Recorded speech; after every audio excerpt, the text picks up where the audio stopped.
Let's try it again. Now we got it. All right. Awesomeness. Gotta love the timing. Okay. Yeah, it's great. All right. Let's take it from the top with you guys. Okay. Where does your name come from? Well, the name comes from basically, first we were called the Vintage, and at that time, especially, if you would type in the Vintage, that would be the last thing you would find would be some sweaty Icelandic teenagers playing rock and roll. So basically what happened, I wanted the band to be called the Vintage Caravan, just to add something to the name, and the guys were like, nah, that sucks, and they came with some terrible ideas. Basically, it's not them, so I can say it was terrible. So we actually put a name in a hat, or like names in a hat, words, and we pulled out the Vintage Caravan. So okay, it isn't very deep, is it? No, it's not like. Well, you know what? To be great doesn't have to necessarily be deep. No, exactly. I like it more when people have, their own interpretation of what the name means, and I'm like, yes, that's what we meant. Yeah. Yes, that's deep. Is this your first time here in Finland? Mm-hmm. Yeah. Ah. Both as a band and as individual people. Okay. Yeah. So we're actually very surprised that there's actually a sauna in the venue. It couldn't be more, Yeah, to clarify, we just came out of a sauna right now. It's fantastic. It's just Very Finnish. Oh. Yeah. Well, I'm glad that y'all guys are having like a great experience for your first time here. So let's talk about the scene of music in Iceland in general. Yeah. When I first started coming here, I would fly through Iceland. Okay. And needless to say, I logged in tons of hours in the Reykjavik airport. Oh, okay. yeah. So I got really familiar with like the Icelandic music. Yeah. And earlier this year, I was at the Eurosonic, and the music scene in Iceland was like the number one thing there. And after attending several of the discussion, I was like, wow, okay, best kept secret. Yeah. So how do you guys view the music scene there when you first started in music and now? well, there's a lot of difference between like when we first started, playing, and now, because we've all been playing for a long time, so it's kind of, it's kind of become like a brotherhood between musicians. So everybody really knows each other. Everybody goes to the same bars and goes to the same shows. So it's kind of like a family feeling. Oh, okay. So there are good venues, but a lot of the better ones have been torn down to make because of the increase of tourism in Iceland. So like pretty soon there will be nothing but like hotels there. Oh, that sucks. Yeah. So it's dying, catch the last breath of the Icelandic bands and stuff. That's why almost every good band in Iceland is touring Europe or the States or whatever. Yeah. Really? Yeah, because like there's not a lot you can do in Iceland really, but it's a very, vibrant scene, and I think, the best part about it, which is kind of also the worst part about it, is that it's so small that you can't make it living in Iceland and doing just music unless you have like a lot of bands and doing a lot of session work.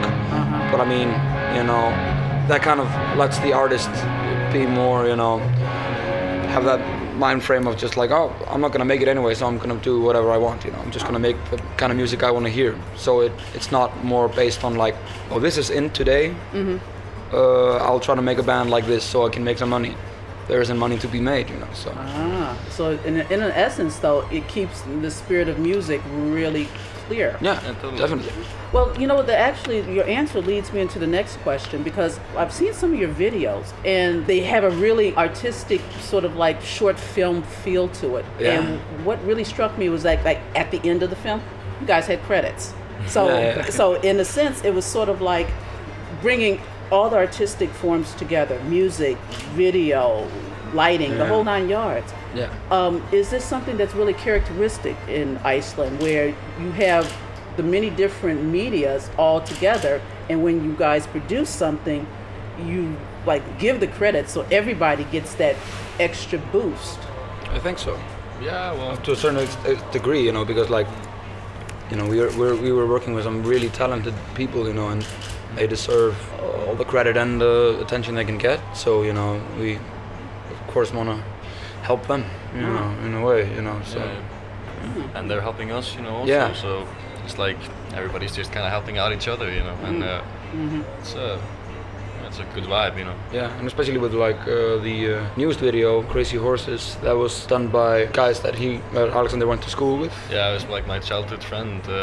So he was my best friend, and he kind of still is, you know. And it's like, so he went to film school in Paris for like 3 years, and then, you know, when we met again after that, you know, we were just like still kind of just best friends, you know. And yeah, and he did this awesome video for us, you know. It was pretty awesome to get to work with people, you know, for such a long time as well, you know. So everybody's it's kind of this family feeling again, you know, like everybody kind of, like I say, everybody hangs out at the same bars, you know. Everybody almost, yeah. So.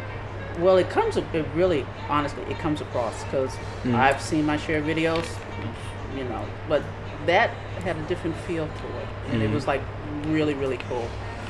So let's talk about the latest album.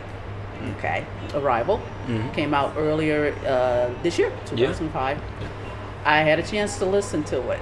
All right. And as an American, like, rock is my thing. Yeah, so when I heard the first song, I think it was Babylon. Yeah. It was like, and when the moment that the drums and the moment paused and then the bass dropped in, it was like, hot damn, that's it. They got it. They know what's going on. Thanks. But you know, like, Iceland is known for mostly like the pop music, electronic music. Yeah, a lot of that. How is it that you guys find yourself swimming against the current and doing it highly successfully? What were your influences? I think it comes again to the thing we were talking about earlier, that we were like, I just love this kind of music. It's like I don't wanna play my MacBook or, you know, whatever. That doesn't really inspire me. So I just did what I wanted to do, which was this kind of music, and that's what I've been doing since when I started this band when I was like 10 years old. Okay. So yeah, and I think, you know, as musicians, you know, like as instrument players, we're all just sometimes really just want to make some noise, you know. Like, but like, it's kind of funny though. Like in Iceland, you know, with everything is revolving around like synth pop and, you know, like that kind of stuff. You know, it's kind of funny that we kind of get just pushed into the metal scene as well. So like, you know, we're kind of more a part of that than any rock scene really, you know, because the rock scene is kind of non-existent. Yeah, exactly. So but that makes for a cool atmosphere as well, you know, and gives us also like some you know, some other influences to draw on, you know. So it's kind of cool in a way. So what is the creative process like with you guys? Is it you create individually, then come together and reform? How does it work for you guys? It actually all happens in a sauna, you know. Yeah. We always go to Finland and write. I wish though. Yeah, that would be awesome. We destroy your equipment in like one sauna, but, you know. Everything moldy. Yeah. But like, you know, usually we just like you say, we create individually and then we come together. But like this is real bouncing of ideas, you know, that I say something to Oscar, you know, he says something back to me, you know, and then we just like sometimes it goes somewhere, sometimes it doesn't. Yeah. Sometimes we go way too far into some darkness, and we're just like, oh no, wait, we should back up. Yeah. Like, stop. Run. Yeah. Also, a lot of stuff happens while we're just jamming, you know, because it's easier with 3 people. We can just take it wherever we want, you know. It kind of, I never really, you know, can't really put an orchestra to jam or something. That would be pretty terrible, you know. So are you involved in the producing side of it as well then? Yeah. Well, yeah, it depends on how you look at it, you know. Like we arrange everything ourselves, you know. Like Right. but like producing as in actually turning knobs and, you know, engineering, you know, I wouldn't say we're the best at that, you know. We haven't really been doing anything of that, but, you know, we always have an input into everything, you know, every single second and every single moment, you know. So like we have a lot of ideas about like how it's supposed to sound and how like the flow of the song, you know, and everything, you know, it has to be, you know, perfect, or actually, like almost perfect. Yeah, as far as you can reach, you know. Yeah. So it's basically like, I have it here, now I just need to get it here. Yeah, exactly. Like with every type of art in the world, it's always imperfect because you have it perfect in your mind, but then you have these tools, your hands or whatever, and it's just they can't do shit, they're not made for that stuff, so. Yeah. I think one of the most impressive things about the album when I was listening to it was that it went from hard-hitting metal rock to almost like a bluesy sort of feel in some of the tracks. And it made me wonder about the soundscape. Did you sort of plan the soundscape, like say in advance, how you wanted it to sound as an entire album, or was it something that I like this song, this goes here? One of our goals going into the studio was making an album as a whole, as a experience, a voyage, if you may. Like, the first song, like Last Day of Light, we were like, okay, this is a great opener. Like, and this song leads very nicely to this one and this one. And then we figured out that the first 4 songs are somewhat the darkest of the bunch, and then it goes into more of the 3-4 minute party rock with some bluesy influences. Then it goes back into some prog rock influences, and and I think it's a nice little journey. It's a really good smorgasbord. Yeah. It just seems to be a lot for everybody. Yeah, I think that's one of our strong points. Even if you don't like everything we do, then you can find something that maybe appeals to you, because we love a lot of different kind of music. Everything from really hard, disgusting metal to to jazz, for that matter.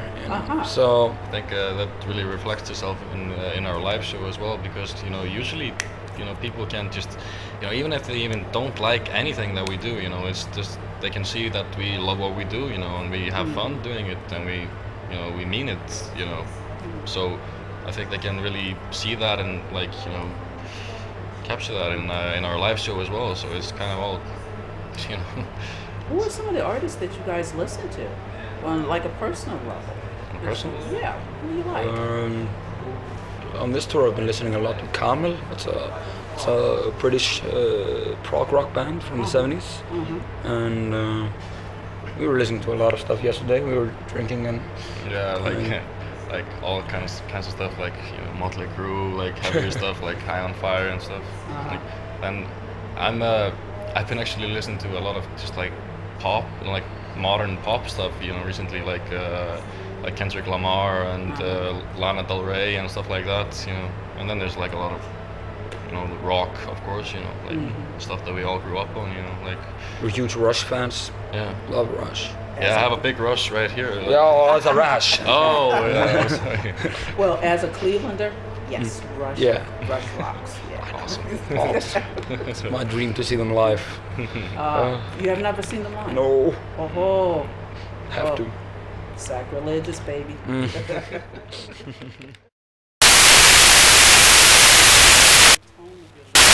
We do then, even if you don't get you love it. Yeah, world. But then the others, it makes you stop and think about what's going on the inside with you. So it's like a wide spectrum. I guess that may just be because we write the lyrics, me and Oscar, but we write very different lyrics, Oscar is more of the open kind of type, and I'm more of the cryptic, self-involved, self-reflecting kind of type, Yeah. So I guess that may just be that, the duality of those, Might be. Yeah. I don't know. Because there are some themes on the album, sci-fi inspired stuff, that comes from him. Yeah, And, I read a lot of sci-fi, so I'm kind of a nerdy kind of type. And then it's up to a lot of there are some personal songs from me there as well, so it's kind of yeah. Yeah. Now that you've been out of Iceland and you stepped foot over here in Europe, how's it been for you guys? How's it impacted your personal lives?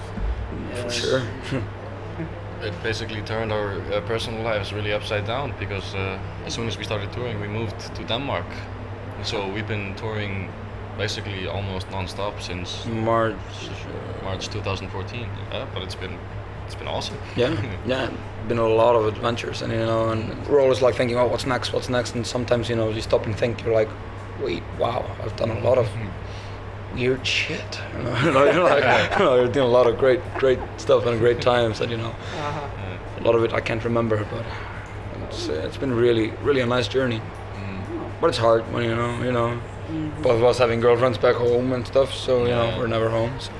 I also like this summer, we had always had this small van, it was kind of this beat up old van, like which we were doing all these festivals and shows in, and it only has 3 seats, so it only fits the band and all of our gear, So 3 people crammed in front. We're not like small guys, we're all pretty tall, and so it's just like. And then like after, I think what we've probably done like maybe 70 shows, on that past 2 years, and after the summer we did like 35 shows in that van, and it was just exhausting, driving ourselves every day for like 10 hours a day, and then playing a show and selling our own merch. It's crazy. We do it very, like up to this point we've done it all by ourselves, a lot. We don't have a driver, don't have a merch guy, don't have a sound guy. Well, we don't do our sounds ourselves, but but everything has been very do-it-yourself kind of. So now it's time that we move on and expand our crew. Any plans to go to the States? It's always it's something we want to do, but it's kind of difficult, the visa thing and everything. It's just a nightmare, it's so expensive, and I think if we can find some really cool American band to tour with, that would be probably the best thing to do. Best scenario. Yeah, but so if anybody's listening, take us on tour. Will do. And something now, this is something like for your fans. If you had to describe yourself in one sentence. Ourselves as personalities or as a band? As a personality and a band, what would you say? Sauna is good for you.